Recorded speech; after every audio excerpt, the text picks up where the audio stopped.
Shalom saudaraku, di dalam nama Tuhan Yesus Kristus. Bertemu lagi dengan saya Pendeta Novel Saragi. Firman Tuhan yang menyapa kita tertulis di dalam 1 Samuel pasal yang pertama, dimulai dari ayatnya yang ke-9 sampai ayatnya yang ke-18. Namun ada baiknya kita bersatu dulu di dalam doa. Kita berdoa. Tuhan Yesus yang baik, kami bersuka cita buat dimensi waktu yang indah yang Kau hadirkan bagi setiap kami.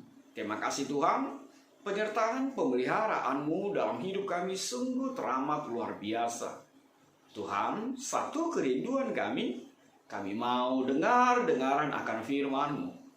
Maka berfirmanlah Engkau Tuhan, sebab kami siap untuk menerimanya. Amin. Saudaraku yang diberkati di dalam nama Tuhan Yesus Kristus, seperti yang saya sebut tadi, firman Tuhan yang menyapa kita tertulis dalam 1 Samuel pasal yang pertama, ayatnya yang ke-9 sampai ayatnya yang ke-18. Begini firman Tuhan, saya bacakan. Pada suatu kali, setelah mereka habis makan dan minum di Shilo, berdirilah Hana. Sedang Imam Eli duduk di kursi dekat tiang pintu bait suci Tuhan. Dan dengan hati pedih, ia berdoa kepada Tuhan sambil menangis terseduh-seduh. Kemudian bernazarlah ia, katanya, Tuhan semesta alam, jika sungguh-sungguh Engkau memperhatikan sengsara hamba-Mu ini dan mengingat kepadaku, dan tidak melupakan hamba-Mu ini, tetapi memberikan kepada hamba-Mu ini seorang anak laki-laki, maka aku akan memberikan dia kepada Tuhan untuk seumur hidupnya, dan pisau cukur tidak akan menyentuh kepalanya.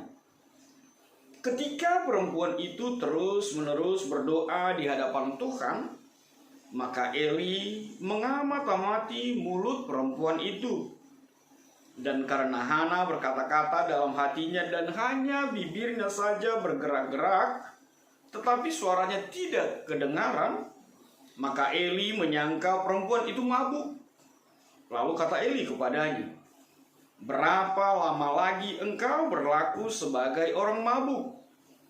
Lepaskanlah dirimu daripada mabukmu. Tetapi Hana menjawab, bukan tuanku. Aku seorang perempuan yang sangat bersusah hati. Anggur ataupun minuman yang memabukkan tidak kuminum, melainkan aku mencurahkan isi hatiku di hadapan Tuhan. Janganlah anggap hamba-Mu ini seorang perempuan dursila, sebab karena besarnya cemas dan sakit hati aku berbicara demikian lama. Jawab Eli, pergilah dengan selamat, dan Allah Israel akan memberikan kepadamu apa yang engkau minta daripadanya. Sesudah itu berkatalah perempuan itu, biarlah hamba-Mu ini mendapat belas kasihan daripadamu. Lalu keluarlah perempuan itu. Ia mau makan dan mukanya tidak muram lagi. Demikian firman Tuhan. Saudara-saudara yang diberkati dalam nama Tuhan Yesus Kristus, pernahkah Anda merasakan cemas hati? Pernahkah Anda merasakan sakit hati? Ya, hampir bisa dipastikan setiap kita pernah merasakan hal itu. Pernah merasa cemas, pernah merasa sakit hati, pernah merasa disakiti di dalam kehidupan kita. Tapi apa yang kita lakukan untuk itu? Lihatlah kepada Hana untuk sakit hati, untuk kecemasan, untuk ketidaknyamanan, untuk ketidaktenangan yang dialaminya di dalam hatinya. Dia datang kepada Tuhan. Dia bersujud. Dia bertekuk lutut kepada Tuhan. Hana mengalami sakit yang luar biasa. Sebagai seorang perempuan, dia merasa begitu sakit sekali hatinya. Karena apa? Firman Tuhan di ayat sebelumnya mengatakan Penina, istri kedua suaminya, selalu mengejeknya, selalu ngeledek dia, selalu ngebully dia.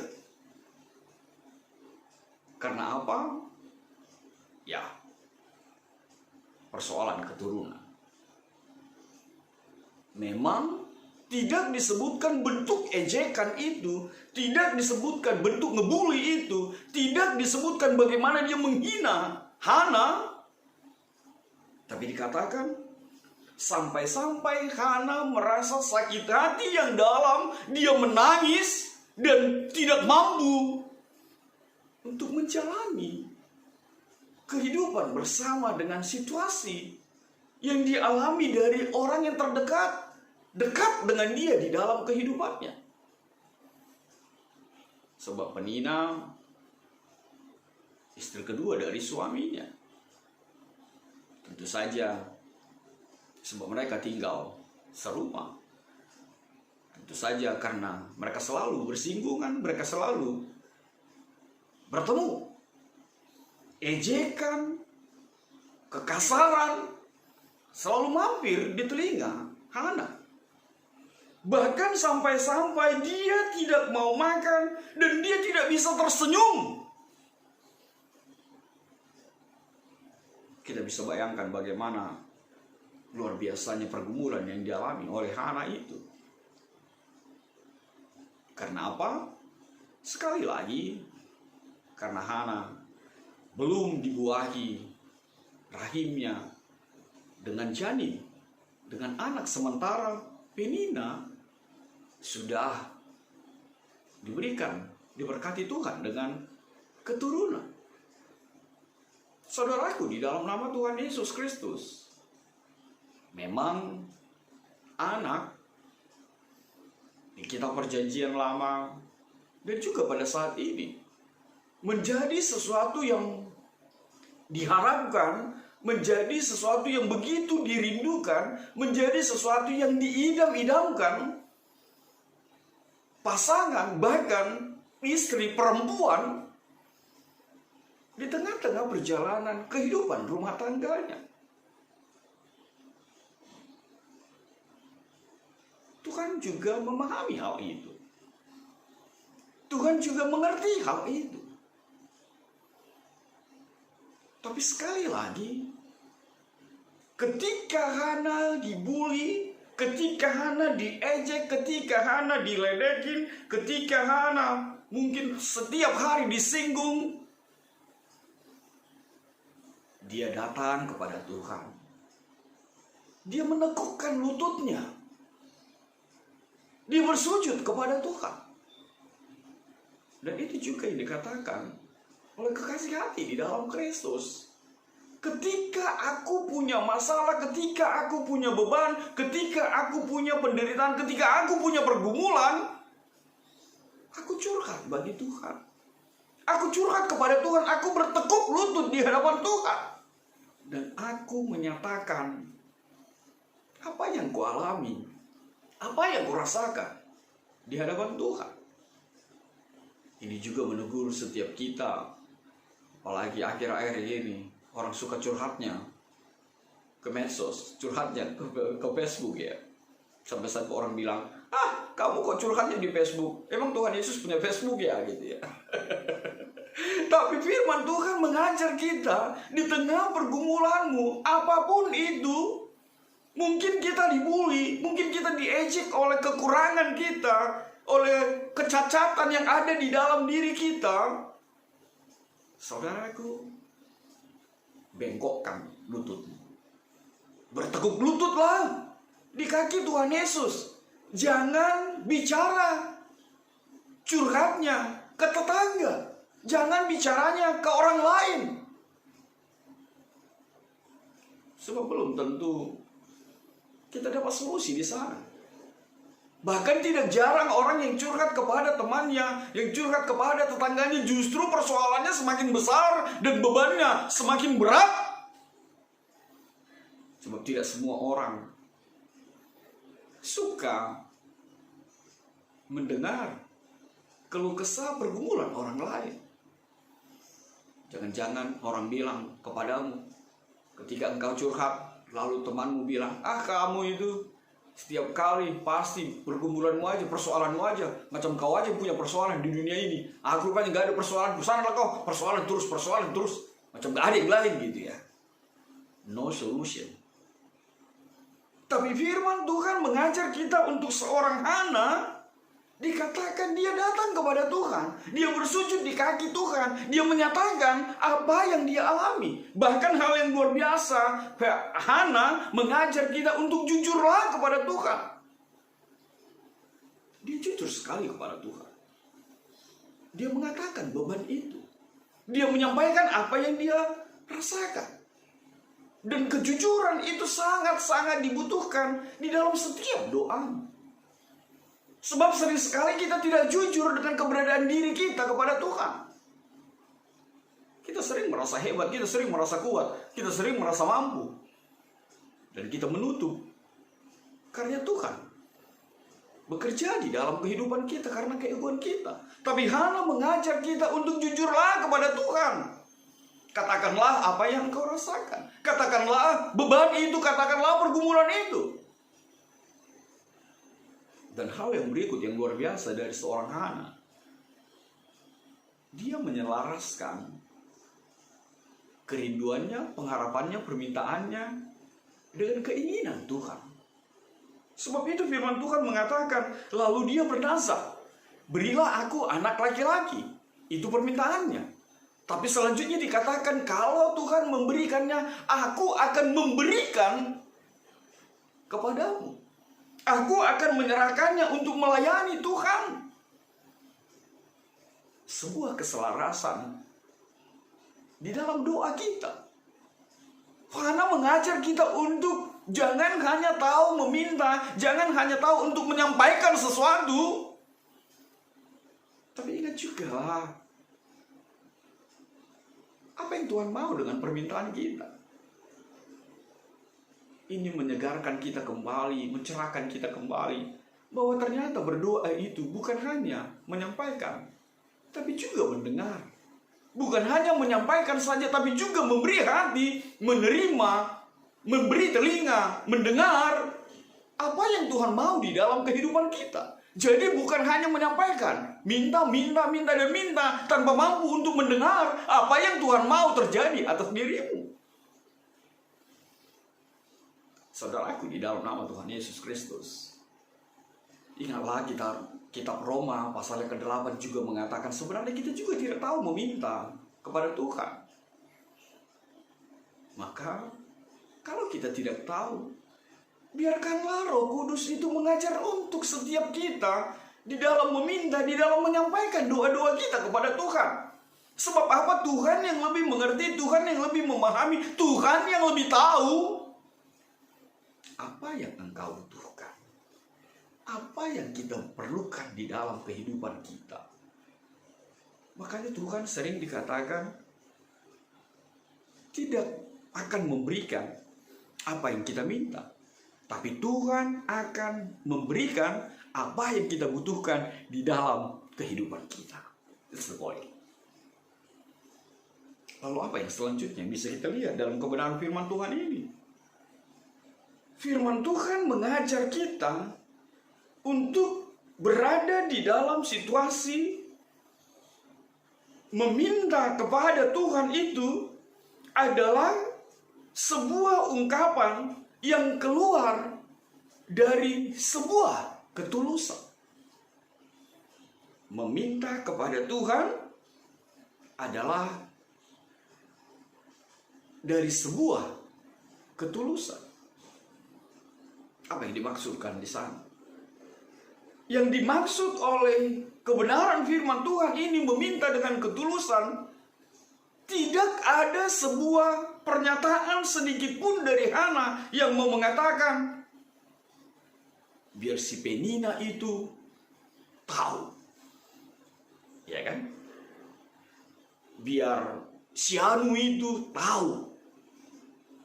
Tidak ada keinginannya sepertinya untuk membalaskan, sepertinya untuk menyampaikan dendamnya, sepertinya untuk melampiaskan kemarahannya kepada Penina itu. Tapi ada sebuah ketulusan. Berikan aku Tuhan. Dan dia tidak mengatakan, biar tahu si Penina itu. Enggak seperti itu ya. Tapi dia mengatakan, berikanlah aku Tuhan. Dan nanti aku akan menyerahkannya kembali kepada Tuhan. Saudaraku, di dalam nama Tuhan Yesus Kristus, benar, persoalan kehadiran anak itu sangat dirindukan. Itu sangat diinginkan oleh pasangan seperti yang saya sebutkan tadi. Tapi apa yang mau kita diajar juga pada saat ini? Tidak lain adalah mari mengimani, mari berada di dalam sebuah pengajaran, edukasi yang dari Tuhan Yesus itu, bahwa Tuhan juga menyatakan tidak semua rahim dibuahi. Tidak sebuah kandungan diberikan janin. Sama seperti tidak semua perempuan atau tidak semua laki-laki mendapatkan pasangan. Ada yang tidak menikah. Ada rahim yang tidak dibuahi. Sampai kedatangan Yesus yang kedua kali. Ada rahim, ada pribadi yang tidak menikah. Dan itu dinyatakan menjadi kekuatan untuk setiap kita. Bahwa persoalan anak bukanlah segala-galanya. Bahwa persoalan menikah bukanlah segala-galanya. Maka mertua-mertua ini biasanya itu ya. Maka orang tua, jangan sakiti menantumu. Jangan sakiti putrimu, burumu, dengan hal-hal seperti itu. Seakan-akan menikah itu harus punya keturunan. Siapa bilang? Seakan-akan perempuan itu harus menikah. Lihatlah begitu terpuruknya, begitu cemasnya, begitu tersinggungnya, begitu sakit hatinya. Bahkan sampai ada yang dendam kepada orang tuanya karena selalu disinggung-singgung, karena selalu dibully, sebab dia belum menikah. Karena umurnya mungkin di atas 30 atau berapalah. Ibu, kita semua yang mengaku percaya kepada Tuhan, jangan ngebully. Jangan sakiti orang yang belum punya keturunan, yang belum menikah. Sebab mari kita memahami seperti yang saya sebut tadi. Ada yang tidak dibuahi, ada juga yang tidak menikah sampai akhir nanti. Lalu pertanyaan sederhana. Apakah menikah adalah untuk punya anak? Enggak. Lirik-liriklah lagi ke Kejadian 2 itu. Tuhan mengatakan, hal yang pertama, agar ada pasangan menjalani kehidupan ini. Pasangan yang sepadan. Lalu selanjutnya dikatakan beranak cucu dan berkembang biaklah. Ingat, mungkin agak kasar. Menikah itu bukan peternakan. Punya anak, dan punya anak. Enggak. Atau mungkin bukan persoalan itu. Atau mungkin bukan masalah itu. Jangan pernah ngebully. Jangan pernah menyakiti orang lain untuk kekurangan yang ada di dalam dirinya. Lihatlah kecemasan yang dialami oleh Hana itu. Dia terhempas. Dia tidak selera makan. Dia menangis dan menangis. Mari bayangkan, kalau itu adalah dirimu. Mungkin orang lain punya beban seperti itu, tapi mungkin engkau punya kekurangan yang lain di dalam hal yang lain. Tapi mestikah kita mengejek, menghakimi, menyakiti hati orang lain untuk sesuatu yang dia tidak miliki? Saudaraku, di dalam kebenaran firman Tuhan, lalu Eli berkata, pergilah dengan selamat Dan Allah Israel akan memberikan kepadamu apa yang engkau minta daripadanya. Kekuatan yang luar biasa. Pergilah dengan selamat dan Allah akan memberikan kepadamu apa yang engkau minta daripadanya. Benar, itu belum terjadi. Tapi di perikop ini akan kita jumpai bahwa akhirnya Hana memperoleh anak. Tapi apa yang mau digarisbawahi di dalam situasi itu? Pergilah dengan selamat dan Allah akan memberikan kepadamu apa yang engkau minta daripadanya. Ketika kita berdoa, ketika kita menyerahkan kepada Tuhan, kekuatan yang pertama yang kita alami adalah kita diselamatkan. Kita memperoleh keselamatan itu. Kita memperoleh bahkan jawaban itu. Meskipun kenyataannya belum terjadi, tapi ketika kita menyampaikan kepada Tuhan, jawaban Tuhan itu jelas ada di dalam kehidupan kita dan memberikan selamat, sukacita ketika kita melampiaskannya kepada Tuhan. Dan hal yang kedua, firman Tuhan mengatakan Allah akan memberikan apa yang engkau minta daripadanya. Itu sebuah meterai, itu sebuah jaminan dari seorang hamba Tuhan Eli. Itu sebuah jaminan dari hamba Tuhan yang melayani di rumah Tuhan pada saat itu. Sebab apa? Eli melihat kesungguhan hatinya. Dan dia teramat percaya bahwa Tuhan juga mendengarkan apa yang disampaikan oleh Hana. Dan percayalah, jawaban Tuhan nyata di dalam kehidupannya. Sama seperti tema kita, doa orang benar sangat besar kuasanya. Ketika kita berdoa dengan benar, ketika kita berada di dalam kehidupan bersama dengan Tuhan, Tuhan mengatakan, mintalah maka engkau akan mendapatkan. Dan akhirnya Hana akan mendapatkannya. Lalu apa yang terakhir? Apa yang dinyatakan Eli disambut dengan sukacita, diaminkan oleh Hana. Dia mengatakan, biarlah hambamu ini mendapat belas kasihan daripadamu. Lalu keluarlah perempuan itu, ia mau makan dan mukanya tidak muram lagi. Artinya apa? Dia mengaminkan apa yang dikatakan oleh Eli, apa yang dikatakan imam itu, apa yang disampaikan oleh hamba Tuhan itu, diaminkan oleh Hana. Dan dia teramat percaya itu akan menjadi sesuatu yang ya dan amin. Maka dia pulang dengan sukacita dan dia mau makan dan dia wajahnya tidak muram lagi, wajahnya berseri-seri. Kekuatan yang luar biasa untuk setiap doa yang kita serahkan kepada Tuhan.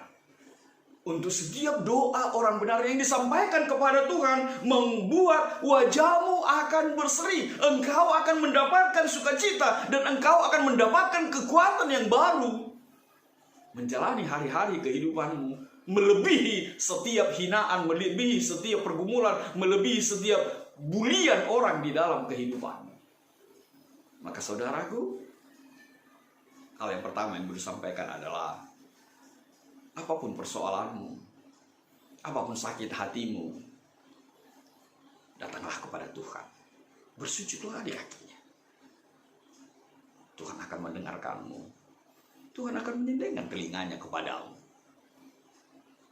Lalu apa yang kedua? Saudaraku, di dalam nama Tuhan Yesus Kristus, untuk setiap ejekan, untuk setiap makian, untuk sebuah penggerdilan kepada dirimu, jangan pernah membalaskannya. Biarlah Tuhan yang membalaskannya. Biarlah Tuhan yang berperkara untuk itu semua. Lalu apa yang ketiga? Saudaraku, di dalam nama Tuhan Yesus Kristus, percayalah, doamu akan dijawab Tuhan dan wajahmu akan berseri. Dan biarlah hidupmu semakin menjadi berkat di tengah-tengah kehidupan ini. Amin. Tuhan memberkati. Kita bersatu dalam doa. Terima kasih Tuhan buat kebenaran firman-Mu. Biarlah firman-Mu menjadi kuat kami melanjutkan kehidupan ini. Dalam kasih-Mu Tuhan Yesus, enyahkan virus corona ini. Amin.